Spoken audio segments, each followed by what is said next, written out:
لا حول ولا قوة إلا بالله العلي العظيم. أعوذ بالله من الشيطان اللعين الرجيم. بسم الله الرحمن الرحيم. الحمد لله رب العالمين والعاقبة للمتقين والجنة للموحدين والنار للملحدين والعاصين.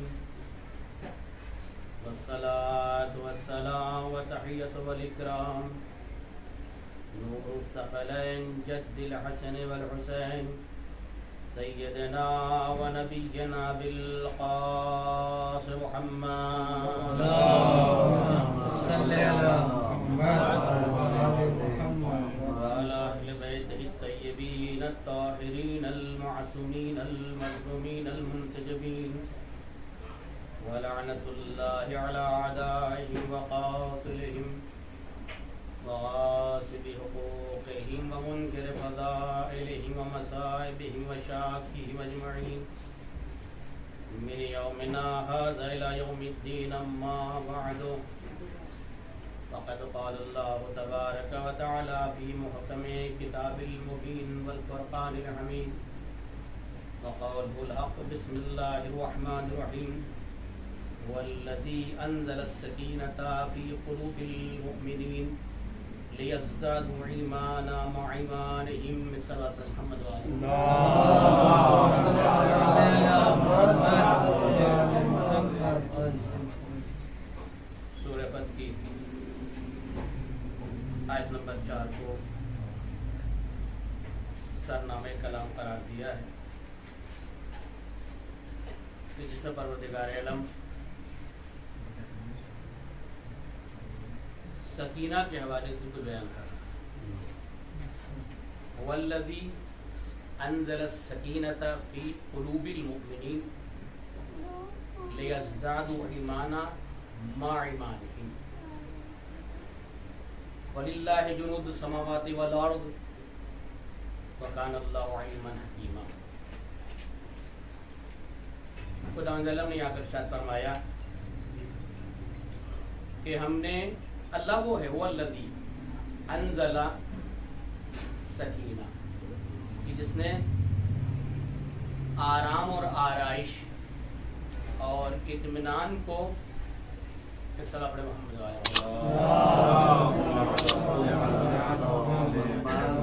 مومنین کے قلوب میں اتارا. کیوں اتارا؟ کس لیے اتارا؟ کیوں قرار دیا؟ لیزدادوا ایمان مع ایمانہم تاکہ وہ اپنے ایمان میں اور زیادہ اضافہ کر سکیں. عزیزان محترم، بڑے عجیب جملے ہیں اس آیت کریمہ میں. ایک تو مومنین کو اطمینان بخش رہا ہے پروردگار عالم. کس لیے اطمینان بخش رہا ہے؟ اس لیے سکون عطا فرما رہا ہے تاکہ وہ اپنے ایمان میں اضافہ کرنا سکے. بھئی مومنین کو ایمان کی کیا ضرورت ہے؟ جو ایمان والے ہیں جبکہ کہہ رہا ہے کہ ما ایمانہم اپنے ایمان میں اور زیادہ اضافہ کر سکیں. کس وجہ سے؟ اس لیے تاکہ اپنے ایمان میں اور زیادہ ارتقاء پیدا کر سکیں. اس کا مطلب یہ ہوا کہ سکون اور ہے، ایمان اور ہے. یعنی سکون غیر از ایمان. ایسا نہیں کہ ایمان ہے تو سکون بھی ہوگا. ایسا نہیں کہ ایمان ہے بس وہی کافی ہے. نہیں، بلکہ ایمان میں زیادتی کی ضرورت ہے، اضافے کی ضرورت ہے. اسی لیے تو ہمارے اور آپ کے چوتھے امام امام زین العابدین علیہ السلام وائے مکارم الاخلاق کی ابتدا میں پہلے جملے میں ہی اللہم صلی علی محمد وآل محمد بلغ بے ایمانی اکمل الایمان. بلغ ایمانی اکمل الایمان. پروردگار سے دعا طلب کر رہے ہیں، پروردگار درود محمد والے محمد کے اوپر بلغ بے ایمانی، ہماری ایمان میں اور زیادہ اضافہ کر، ایسا ایمان جو کامل ترین ایمان ہے، جو کامل ترین ایمان ہے۔ تو علماء نے حدیث سے استفادہ کرتے ہوئے اس ایمان کے کچھ درجات کو بیان کیا، ایمان کی کیٹیگری کو بیان کیا ہے۔ کہ اب سب سے پہلی منزل کا ایمان کی کیا ہے؟ کہ سب سے پہلی منزل ایمان کی یہ ہے کہ انسان اپنے دل میں خداوند عالم کے وجود کا اقرار کرے، رسول کی رسالت کا اقرار کرے، اور اسی کے ساتھ ساتھ ائمہ اطہار کی امامت کا اقرار کرے۔ یہ قلب میں ہے، یہ ابھی تک دل میں ہے، لیکن اس کے ساتھ ساتھ مرحلہ آگے بڑھا، کہا اب یہ ایمان کی منزل آگے بڑھتی ہے اور یہ دل کی بات اب زبان پر آ جائے۔ اب یہ دل کی بات اس کی زبان پر آنے لگی اور اس نے اپنی زبان سے کہنا شروع کیا، اشہد ان لا الہ الا اللہ واشہد ان محمد رسول اللہ واشہد ان علی ولی اللہ، صلی اللہ علیہ محمد وآلہ۔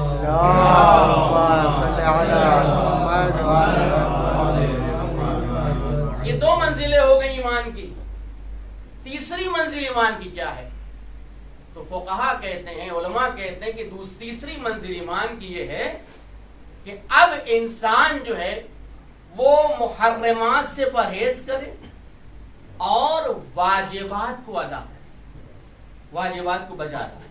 یہ تیسری منزل ہو گئی ایمان کی۔ اکمل الایمان، کامل ترین ایمان کا مرحلہ کیا ہے؟ امام کون سی دعا فرما رہے ہیں؟ کون سا کامل ایمان چاہ رہے ہیں چوتھے امام کا؟ تیسری منزل کے بعد چوتھی منزل یہ ہے کہ انسان جو ہے محرمات کے بعد، محرمات سے پرہیز، واجبات کو ادا کرنے کے ساتھ ساتھ مستحبات پر بھی عمل ہوتا ہے، یعنی کہ استحباب کو بھی بجا لائے اور مکروہات سے پرہیز کرے۔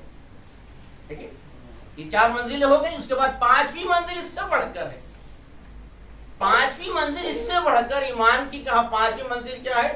کہا پانچویں منزل وہ ہے کہ انسان ان مباحات سے بھی پرہیز کرے کہ جن مباحات کے ذریعے سے انسان حرام میں پڑ سکتا ہے، ان مباحات سے بھی انسان پرہیز کرتا ہوا نظر آئے کہ جو مباحات انسان کو حرام میں ڈال دے۔ مثلا گفتگو کرنا، بات چیت کرنا مباح ہے، بات چیت کرنا مباح ہے، لیکن وہ بات چیت غیبت تک پہنچ جائے، وہ بات چیت انسان کی غیبت تک پہنچ جائے، برائی تک پہنچ جائے، بہتان تک پہنچ جائے اور گالم گلوچ تک پہنچ جائے، کہ ایسی باتوں سے بھی انسان پرہیز کرے، یہ ایمان کی پانچویں منزل ہے۔ تو عزیزان محترم، یہ تو ہو گیا ایمان۔ لیکن یہ جو ایمان کے بعد کا مرحلہ کہیں کہ ایسے مومنین کے لیے ایک سکونت کو خداوند عالم قرار دے رہا ہے، اطمینان کو قرار دے رہا ہے، کہ ہم کہہ رہا ہے خداوند عالم کہ هو اللہ الذی انزل سکینہ، کہ اللہ وہ ہے کہ جس نے سکونت کو قرار دیا مومنین کے دلوں میں، ایمان والوں کے دلوں میں سکونت کو قرار دیا، اطمینان کو قرار دیا۔ یہ سکونت کیا ہے، اطمینان کیا ہے، اس کے حوالے دیکھنا پڑے گا۔ سارا پڑھے محمد والے محمد پر اللہم صلی علی محمد وآل محمد۔ یعنی اس کا مطلب کی بات واضح ہے کہ ایمان سے ہٹ کر کوئی چیز ہے سکونت، ایمان سکون، اور ایمان سے ہٹ کر کوئی ہے اطمینان کی شے۔ یہ لفظ ایمان، لفظ اطمینان اور سکون کا جو استعمال کیا ہے خداوند عالم نے اس آیت کریمہ میں، تو انسان کو سکون کہاں سے حاصل ہو سکتا ہے؟ انسان کس جگہ سے اطمینان کو درک کر سکتا ہے؟ کون سے وہ مقامات ہیں کہ جن کے ذریعے سے انسان اطمینان کو طلب کر سکتا ہے، سکون کو طلب کر سکتا ہے؟ جیسا کہا نا کہ واقعی اچھوں کے قدم لڑکھڑاتے ہوئے دیکھے کہیں تاریخ میں۔ اس کا مطلب یہ ہے کہ ایمان تو تھا، لیکن کامل ترین نہ ایمان تھا نہ سکونت تھی ان کے درمیان، نہ سکون تھا نہ اطمینان تھا۔ تو یہ جو سکون حاصل ہوتا ہے، جو اطمینان حاصل ہوتا ہے، وہ کن چیزوں کے ذریعے سے حاصل ہوتا ہے؟ سکون اور اطمینان۔ بہت بڑی نعمت ہے سکون اور اطمینان۔ دیکھیں ذرا سا ہلکا سا کوئی وبا آتی ہے، کوئی نہ کوئی ایسا طوفان یا کچھ بھی زلزلہ آتا ہے، تو انسان کیسے اپنے ہاتھ پیر چھوڑ دیتا ہے، کیسے گھبرا جاتا ہے کہ نہیں ہے؟ لیکن قرآن نے کئی موارد کئی مورد گنوائے ہیں کہ جس کے ذریعے سے انسان سکون حاصل کر سکتا ہے. کئی ایسے مورد ہیں جس کو میں دیکھ رہا تھا، لیکن چند مورد آپ کے سامنے کہ جن کے ذریعے سے انسان سکون اور اطمینان کو حاصل کر سکتا ہے. کون کون سے مورد ہیں؟ وہ کون کون سے مورد ہیں قرآن مجید میں؟ تو پروردگار عالم نے چند مورد گنوائے ہیں. میں چند مورد آپ کے سامنے پیش کرتا ہوں. ایک سال پڑھے محمد و آل محمد پر.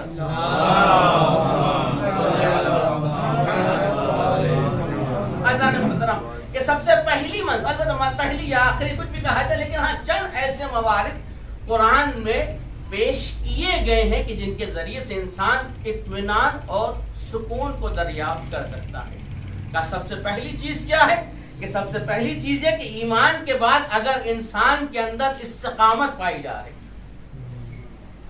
ایمان کے ساتھ ساتھ اگر اس کے اندر استقامت پائی جا رہی ہے، پائیداری پائی جا رہی ہے، جسے دوام کہا جاتا ہے، یہ پایا جا رہا ہے، تو یہ پائیداری اور دوام اور استقامت انسان کے اندر سکون کو عطا کرتا ہے.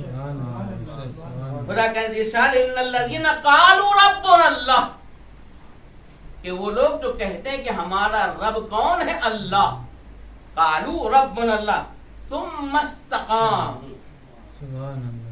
خالی کہہ دینا کافی نہیں ہے کہ ہمارا رب اللہ ہے، بلکہ اس کے ساتھ ساتھ یہ ہے کہ ثم استقاموا، وہ استقامت بھی کرتے ہیں، ان کے اندر پائیداری بھی ہوتی ہے. اور اس کے بعد کہا تتنزل علیہم الملائکہ، اب ان کے اوپر ملائکہ نازل ہوتے ہیں. اللہ تخافوا ولا تحزنوا وابشروا بالجنہ، اب ان کے اوپر ملائکہ نازل ہوتے ہیں، ان کے اوپر ملک نازل ہوتے ہیں. جب استقامت کی منزلوں کو طے کر لیتا ہے انسان، پائیداری اس کے اندر پائی جاتی ہے، جب دوام پایا جاتا ہے، تو اب فرشتے نازل ہوتے ہیں. تو اب ڈرنا نہیں کسی سے، اب خوف نہ کھانا، بلکہ تمہیں اس جنت کی بشارت کہ جس کا وعدہ تم سے کیا گیا ہے. ہمارے ایک استاد بہترین ایک واقعہ سنایا کرتے تھے، یہ پائیداری کے حوالے سے اور دوام کے حوالے سے، کیونکہ بہت سارے مواقع ایسے آتے ہیں کہ انسان جو ہے وہاں لڑکھڑاتا نظر آتا ہے، وہاں ڈگمگاتا نظر آتا ہے. ممکن ہے لطیفے کی شکل میں ہو، لیکن ہاں کچھ ہوتا اسی طریقے سے ہے کہ خود ہم سب طالب علم ہیں کہ آئندہ سال ہم اب جو ترم شروع ہو رہا ہے، اب ہم اس سال محنت کریں گے اور پوری طریقے سے پورے ترم میں ہم محنت کر کے اچھے نمبر حاصل کرنا ہو یا جو بھی ہو، لیکن ہاں ہم اس ترم کو پوری طریقے سے گزاریں گے. یہ کیا ہے؟ یہ ہم نے قصد کیا، یہ ہم نے ارادہ بنا. لیکن جب وہ بھی ترم نکل گیا کہ نہیں اس سال سے تو نہیں، یہ ترم تو ہمارا گزر گیا، لیکن اگلے ترم سے ضرور محنت کریں گے. اسی طرح کا ایک لطیفہ ہمارے استاد سنایا کرتے تھے کہ ایک درخت، ایک شخص بہت اونچے درخت پہ چڑھ گیا. کافی اونچے درخت پہ چڑھنے کے بعد اس نے کہا کہ ہم اگر صحیح سالم نیچے آ گئے، نیچے اتر گئے، جب چڑھ گیا اوپر، اب نیچے دیکھا، گھبرا کر دیکھا، ارے باپ رے باپ، اتنے اونچے آ گئے، اتنے زیادہ اوپر آ گئے. کہا ہم نظر مانتے ہیں ابو الفضل عباس کی کہ اگر صحیح سالم نیچے آ گئے تو ہم نظر کریں گے 5 روپے میں سے 10 روپے کی ٹوٹ مار. آدھی منزل پر آیا، آدھی منزل پر آیا، دیکھا کہ آج کچھ تو آ گئے، تھوڑے بہت تو نیچے اتر آئے، لیکن کہا نہیں اتنے تو زیادہ ہیں، یہ ہماری حیثیت سے کہیں زیادہ ہے. ہاں لیکن اتنا نہیں، ہاں آدھا کر دیا اس نیت کو. یہاں تک کرتے کرتے کرتے جب نیچے اتر آیا آدمی، تو اب نہ چڑھیں گے نہ نظر مانیں گے. ایک سباب محمد و آل محمد پر.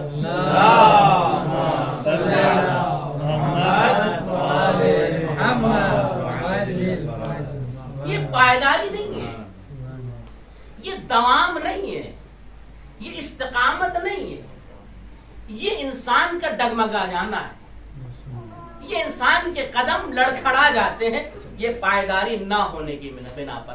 اور جب پائیداری نہیں ہوتی ہے، جب استقامت نہیں ہوتے، تو سکون بھی نہیں ہوتا ہے، اطمینان بھی نہیں ہوتا ہے. دوسری منزل جو انسان کو سکون بخشتی ہے، میں بہت زیادہ نہیں تھکاؤں گا کیونکہ میں آپ لوگوں کے سامنے یہی بات آیا تو پڑھنا بہتر ہے، میں اپنی تو پڑھتا تو میرا فائدہ نہیں ہوتا. تو اذان محترم دوسری منزل جس کے اندر انسان کے اگر اس چیز کو انجام دے تو انسان کے اندر سکون پیدا ہوتا ہے، اطمینان پیدا ہوتا ہے. وہ کون سی منزل ہے؟ کہ اگر انفاق کرتا ہے انسان، اگر انسان انفاق کرتا ہے تو اس انفاق کے نتیجے میں انسان کو سکون ملتا ہے، انفاق کے نتیجے میں انسان کو سکون ملتا ہے، اطمینان ملتا ہے۔ قرآن نے بڑھ کر آواز دی الذین ينفقون اموالهم فی سبیل اللہ، کہ وہ لوگ جو اللہ کی راہ میں انفاق کرتے ہیں، وہ لوگ جو اللہ کی راہ میں انفاق کرتے ہیں۔ اس کے بعد یہ بھی کہ لا یتبعون ما انفقوا منا ولا اذى، لیکن انفاق کرنے کے بعد وہ منت اور اذیت نہیں کرتے، انفاق کرنے کے بعد منت یا اذیت نہیں کرتے۔ اب اس کے بعد اللہ نے کہا لہم اجرہم عند ربہم ولا خوف علیہم ولا یحزنون، اب نہ ان کو کوئی خوف ہے نہ کوئی حزن ہے۔ تو انفاق کے بعد بھی انسان کو اطمینان اور سکون ملتا ہے۔ یہ کہ انفاق، اگر قسم خدا کی انفاق کا جذبہ انسان کے اندر پیدا ہو جائے تو کس طریقے سے انسان کو اطمینان آ جاتا ہے کہ ہاں ہم نے اس راہ میں خرچ کیا جہاں سے ہم کو ملنا ہی ملنا ہے۔ ایک صلوات پڑھے محمد والے محمد،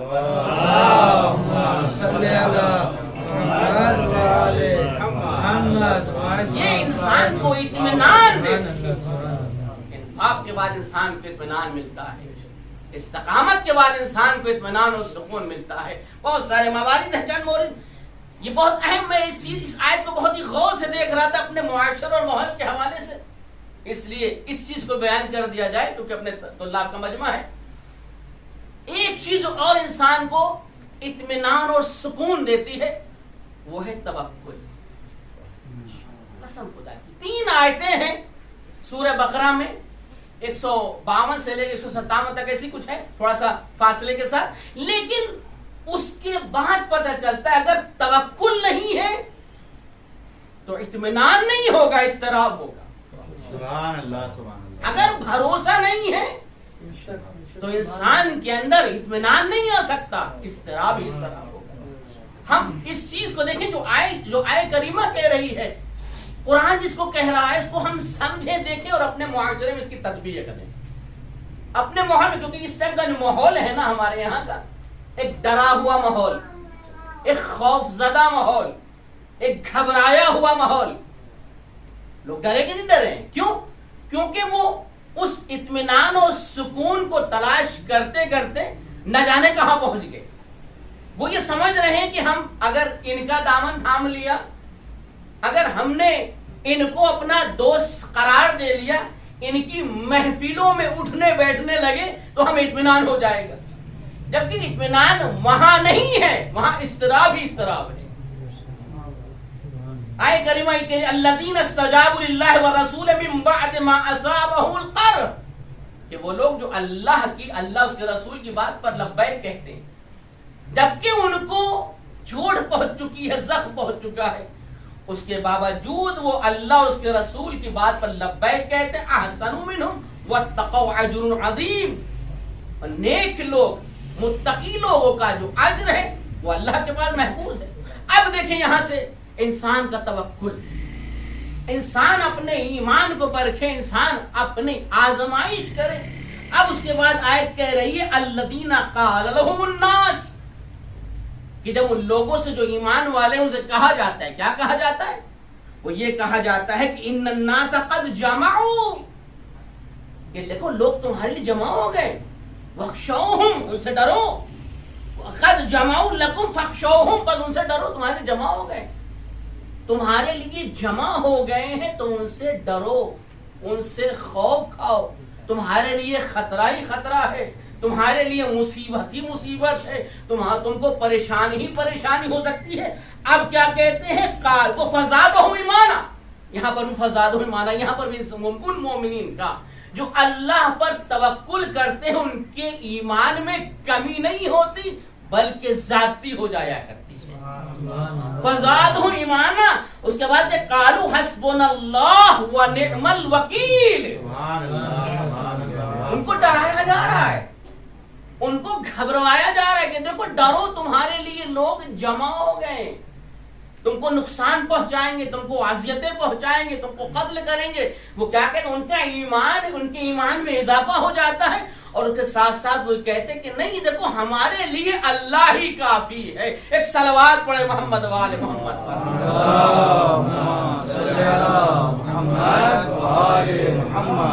حسبنا اللہ و نعم الوکیل. نہیں، ہمارے لیے اللہ ہی کافی ہے. ہمارا بھروسہ اللہ پر ہے، ہمارا اطمینان اللہ پر ہے. یہ انسان جس کا ایمان کم ہے، اب ہے بھی یا نہیں ہے، یہ اپنے مقام پر ہے، لیکن اس کا ادھر ادھر بھٹکنا بتاتا ہے نہ توکل ہے نہ ایمان ہے. ایک صلوات پڑھے محمد وآل محمد پر.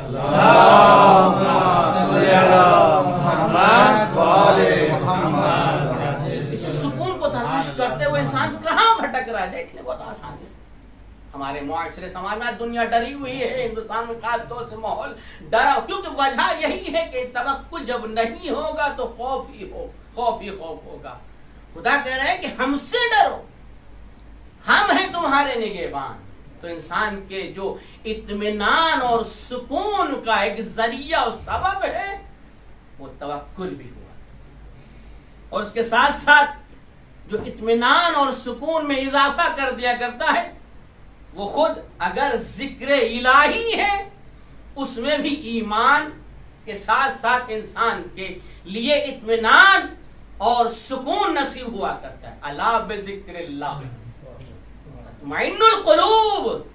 آگاہ ہو جاؤ کہ اللہ کا ذکر انسان کے قلوب کو مطمئن کرتا ہے کہ نہیں کرتا ہے. کہ قسم خدا کی انسان کا ذکر اگر اللہ کے ذکر الہی کا عادی ہو جائے تو کس طریقے سے اسے اطمینان اور سکون حاصل ہوتا ہے. یہ خود سورہ رات کہہ رہی کہ نہیں کہہ رہی ہے؟ آیت کریمہ پڑھ کر آواز دے رہی ہے کہ الا بذکر اللہ وتطمئن القلوب. دیکھو آگاہ ہو جاؤ انسان کے قلوب. اب ذکر الہی، انسان ذکر الہی میں اپنے آپ کو مشغول کر لے تو یقیناً انسان کو اطمینان بھی ہوگا، سکون بھی ہوگا. لیکن ذکر کون سا ذکر ہے، کس طرح کا ذکر ہے؟ ذکر الہی کیا کس طریقے سے جائے، وہ کون کون سے طریقے ہیں کہ جس کے ذریعے سے انسان، کیونکہ دیکھیے جتنا ذکر ہے اتنا اطمینان ہے، جتنا ذکر ہے اتنا اطمینان ہے، اتنا سکون ہے. ایسا نہیں کہ فقط، کیونکہ ذکر کی بھی تقسیم بندی کی گئی ہے، ذکر کو بھی تقسیم بندی کی گئی ہے کہ پہلا ذکر یہ ہے کہ انسان زبان سے ذکر کر رہا ہے، یعنی ذکر لسانی ہے، لیکن قلب اس سے ابھی ہم آہنگ نہیں ہے، دل اتنا زیادہ اس کے ساتھ ہم آہنگ نہیں ہے. لیکن ایک دفعہ زبان کے ساتھ ساتھ دل بھی گواہی دے رہا ہے کہ جو کہہ رہا ہے وہ اپنے دل کی گہرائیوں سے کہہ رہا ہے. قلب بھی ہم آہنگ ہو گیا تو اب ذکر کی منزل آگے بڑھی کہ نہیں بڑھی؟ ذکر کی منزل آگے بڑھی. لیکن ایک مرحلہ یہ ہوتا ہے کہ انسان قلبی طور پہ بھی ذکر الہی میں مصروف ہے اور زبانی اعتبار سے بھی ذکر الہی میں مشغول ہے، لیکن کبھی کبھی غفلت کا شکار ہو جاتا ہے. کبھی کبھی ایسا ہوتا ہے کہ خود غفلت کا شکار ہو جائے، غافل ہو جائے، لیکن کوئی متوجہ کر دے. تو جب حضرات کی کوئی متوجہ کر دے، ہاں فوراً یاد آ جاتا ہے. کوئی اگر انسان اس کو متوجہ کرتے وہ ذکر الہی سے غافل نہ رہنا. اسی لیے ایک بہت خوبصورت حدیث ہے جس کو حدیث معراج کہا جاتا ہے. پیغمبر اکرم حضرت محمد مصطفیٰ صلی اللہ علیہ وسلم جب معراج پر تشریف لے گئے، ایک تفصیلی گفتگو ہے اللہ اور رسول کے درمیان، بہت مفصل گفتگو ہے، لیکن اس میں چند باتیں اسی طرح کی کہ انسان ایک ذکر قلبی ہے، ذکر لسانی ہے، اور یہ ذکر لسانی اور ذکر قلبی کبھی انسان کو غفلت میں ڈال دیتی ہے. مشغولیت کی وجہ سے، مصروفیت کی بنا پر انسان کبھی کبھی غافل ہو جاتا ہے ذکر الہی سے. خدا نے ایک سوال کیا ہے اپنے حبیب حضرت محمد مصطفیٰ صلی اللہ علیہ وسلم. سوال کیا ہے؟ یا احمد حل تدری ایو حشین احنا و ایو حیات نبقا. اے احمد تم جانتے ہو کہ بہترین زندگی کون سی زندگی ہے؟ وہ ایو حیات نبقا، اور باقی رہنے والی حیات کون سی حیات ہے؟ عجیب سوال ہے. سوال کس سے ہے؟ پیغمبر سے. سوال کرنے والا کون ہے؟ خداوند عالم.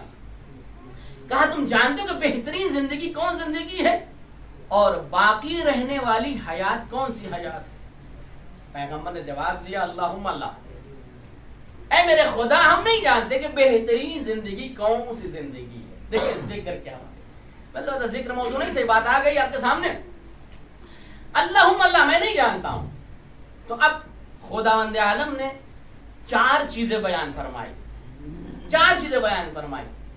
کہا دیکھو بہترین زندگی وہ زندگی ہے اور باقی رہنے والی حیات وہ حیات ہے کہ الذی لا یفتر صاحبہ عن ذکری، کہ بہترین زندگی وہ زندگی ہے کہ جو ہمارے ذکر کا افطار نہ کر لے. افطار نہ کرنے کا مقصد کیا ہے؟ ابھی روزے سے تھا لیکن روزے کا وہ ختم ہو گیا، افطار کر لیا، روزہ نہیں. تو ذکر کا مسئلہ بھی یہی ہے، قلبی لسانی متوجہ کر دیا، یاد آ گیا نہیں ہاں دیکھو اللہ ہے رسول ہے، انسان کو متوجہ رہنا چاہیے. لیکن ایک انسان کا وجود ایسا وجود ہو جائے، انسان اپنے آپ کو ایسا ڈھال لے کہ دنیا کی کوئی بھی مصیبت اس کو ذکر الہی سے غافل نہ کرنے پائے. سبحان اللہ. بڑی سے بڑی مصیبت ہو، بڑی سے بڑی خوشی ہو، جیسے بھی ہوگا الذی لا یفتر صاحبہ ذکری، یعنی یہاں انسان کو کوئی بھی چیز غافل نہیں کر سکتی ذکر الہی سے. میں تو کہتا ہوں یا کہتا چلوں قسم خدا کی، انسان ایسا ہو جاتا ہے، البتہ چند انسان ایسے ہیں کہ جو خدا کے ذکر سے تو کیا کہیں غافل نہیں ہوتے بلکہ ان کو دیکھ کے خدا یاد آ جائے. ایک صلوات پڑھے محمد وآل محمد.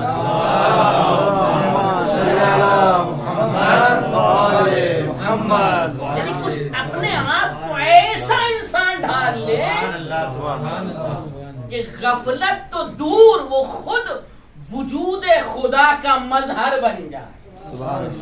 اب اس کا ذکر ایسا ہو کہ اس کی زبان نہ ہو، لسان اللہ ہو، اس کی آنکھ نہ ہو، عین اللہ ہو جائے، وہ خود علی نہ ہو بلکہ علی اللہ ہو جائے. ایک صلوات پڑھے محمد وآل محمد. اللہم صلی علی محمد وآل محمد. واقعی ذکر بھی انسان کو اطمینان اور سکون بخشتا. بہت ساری چیزیں گنوائی ہیں آیت کریمہ میں کہ انسان کی نیند بھی ایک موجب سکون اور اطمینان ہے. وَجَعَلْنَا نَوْمَكُمْ سُبَاتًا، ہے کہ نہیں؟ ہم نے تمہارے لیے جو رات بنائی ہے، جو آرام کا ذریعہ بنایا ہے، وہ تمہارے آرامش کے لیے بنایا ہے. بہت ساری چیزیں ہیں. خود دعا کو بھی خداوند عالم بیان فرماتا ہے کہ دعا بھی موجب اطمینان اور سکون ہے. وقت نہیں ہے کہ زیادہ تفصیل کی جائے کیونکہ اذان کا وقت بہت زیادہ نزدیک ہے، لیکن قسم خدا کی انسان کو وہ اسباب تلاش کرنا چاہیے ہیں کہ جو اس کے سکون کا ذریعہ بنے، جو اس کے اطمینان کا ذریعہ بنے.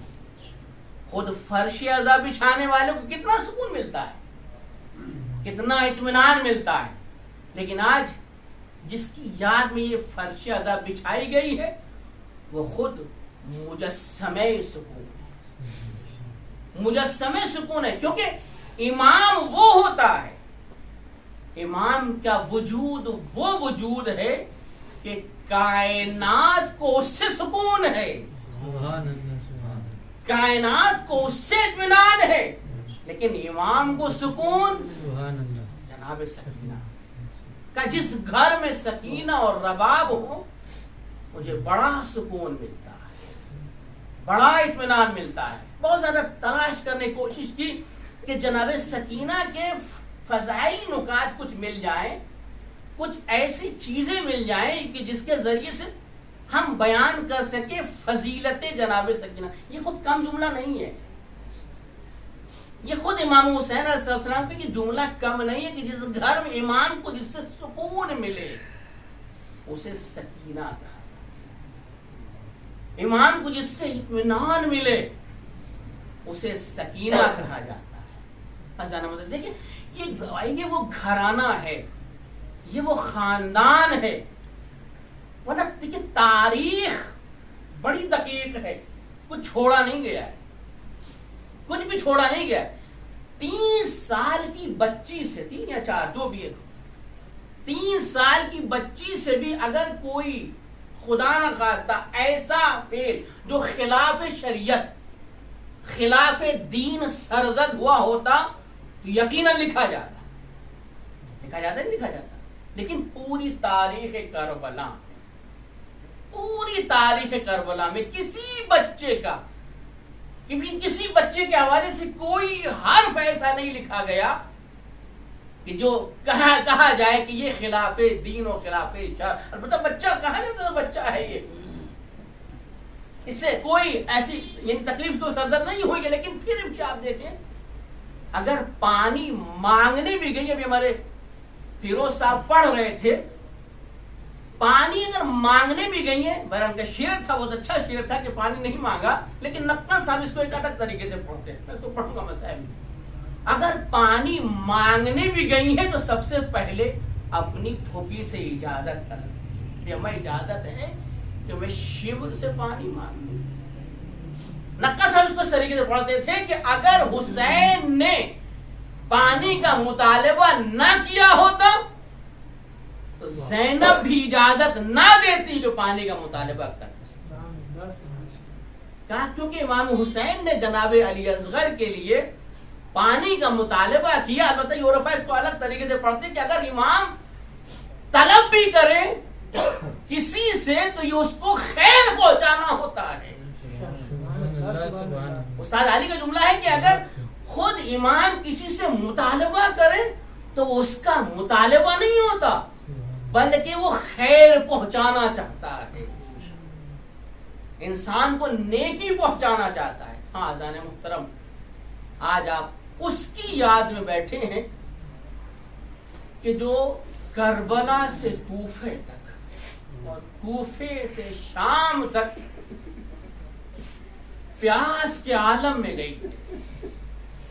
نقہ صاحب کو کہتے ہیں کہ کربلا والوں کی پیاس کی ابتدا کا بھی علم ہے اور پیاس کی انتہا کا بھی، لیکن کربلا کے بعد جو اسیران کربلا ہے پیاس کی ابتدا تو معلوم ہے، انتہا معلوم نہیں ہے کہ یہ پیاسے کب تک تھے، یہ کب تک پیاسے تھے. ایک مقام پر جب یہ کاروان رکا، اس کو نقہ صاحب نے اس کو اس طریقے پڑھا ہے کہ کہتے تھے کہ ہمارے والد پڑھا کرتے تھے، کہتے ہمارے والد پڑھا کرتے تھے اور یقیناً وہ اس لیے پڑھا کرتے ہوں گے کہ کسی معتبر ذاکر سے سنا ہوگا. یہ کاروان جب روکا جاتا تھا تو سپاہ یزید کے لیے سائبان کا بھی انتظام ہوتا تھا، باقاعدہ ان کے لیے فرش کا اہتمام ہوتا، مگر اہل حرم کو جب روکا جاتا تھا، ڈرایا جاتا تھا، نہ کوئی سائبان ہوا کرتا تھا، نہ کوئی فرش کا اہتمام ہوتا تھا. جس زمین پر بھی ہو ان کو بیٹھا دیا جایا کرتا تھا، زمین پتھریلی ہو، زمین گرم ہو، جس طرح کی بھی زمین ہو وہی بیٹھا دیا جایا کرتا تھا. ایک مرتبہ سکینہ نے دیکھا کہ شمر نے مشکیزہ اٹھایا اور سیراب کر رہا ہے. کہا پھوپھی اماں اجازت ہے میں شمر سے تھوڑا پانی مانگ لوں؟ پھوپھی اماں اجازت ہے میں شمر سے تھوڑا پانی مانگ لوں؟ کہاں جاؤ پانی کا مطالبہ کر لو، کیونکہ پانی مانگنے میں انسان کی شخصیت ضائع نہیں ہوتی. بھوکے بھی تھے، بھوکے بھی، مگر کہیں نہیں ملتا کھانا مانگا ہو، کہیں نہیں ملتا کہ روٹی کا مطالبہ کیا ہو، کیونکہ کھانا مانگنے میں انسان کی شخصیت کمزور پڑ جایا کرتی ہے، مگر پانی مانگنے میں انسان کی شخصیت نہیں کھوٹ ہوتی. پانی بھی مانگنے کے لیے پہنچی یہ شمر ملعون، ایک مرتبہ پہنچی یہ بچی، 3 سالہ بچی، چھوٹے چھوٹے قدموں سے. شمر بہت پیاسی ہوں، شمر بہت پیاسی ہوں. ایک مرتبہ شمر جناب سکینہ کو دیکھا، آگے بڑھ گیا، چھوٹی چھوٹی بچی چھوٹے چھوٹے قدموں سے شمر کے پیچھے پیچھے. شمر پانی پلا رہا ہے، انسانوں کو پانی پلانے چلا گیا، جانوروں کو پانی پلاتا ہوا چلا جا رہا ہے، لیکن جب یہ چھوٹی بچی بہت تھک گئی تو تھک کر ایک جگہ بیٹھ گئی کہ شاید شمر سب کو سیراب کر دے گا تو مجھے پانی پلائے گا. لیکن جب سب کو پانی پلا چکا ایک مرتبہ جناب سکینہ کو دیکھا اور دہان مشک کو کھولا اور پانی کو زمین پر بہا دیا. اور باب ازا جناب سکینہ اس کلو آب میں لوٹنے لگی. کربلا کو رک گیا. اے چچا آپ کی بھتیجی بہت پیاسی ہے, شمر نے پانی نہ دیا. ہاں آج کی تاریخ ہمارے بر صغیر میں ہندوستان و پاکستان میں جناب سکینہ کی شہادت سے منسوب ہے کہ آج کی تاریخ وہ تاریخ ہے کہ جب ایک بچی نے رات میں رونا شروع کیا, اپنے بابا کو یاد کرتی ہوئی رو رہی ہے. میرا بابا بھی آیا تھا, کہاں چلا گیا؟ ارے میرے بابا بھی مجھے گود میں لیے ہوئے بیٹھے تھے, میرے سر پر ہاتھ پھیر رہے تھے. ایک جملہ کہتے تھے سکینہ اب ہماری تمہاری جدائی کا وقت ختم ہو گیا, تم بہت جلد ہم سے ملنے والی ہو. ایک مرتبہ کوہرام برپا ہو گیا. یہ آواز یزید کے کانوں میں پہنچی. کہا کیا خبر ہے؟ کہا سکینہ نے اپنے باپ کو خواب میں دیکھا ہے. گریہ اسی وجہ سے ہو رہا ہے. ارے تسکین کے لیے امام حسین کا سر بھیج دیا گیا. دو جملے ہیں روایت کے. پہلا جملہ تو یہ ہے جب سامنے سر آیا تو جناب سکینہ کچھ بول نہ سکی سوائے دہن کے بوسے دے رہی تھی, ماتھے کو چوم رہی تھی, اور اسی کے ساتھ ساتھ جناب سکینہ اس دنیا سے رخصت ہو گئی. مگر دوسری روایت یہ کہتی ہے کہ جب حسین کا سر آیا ایک مرتبہ جناب سکینہ نے کٹا ہوا سر دیکھا.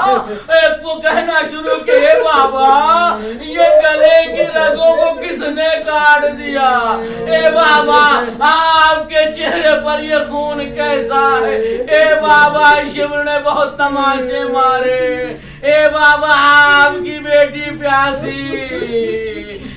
کربلا سے کوفے سے شام تماچے کھاتی ہوئی آئی. سکینہ بہن کرتی جاتی تھی. زندان میں کوہرام برپا تھا, لیکن یہ آواز دھیرے سے کم ہو گئی.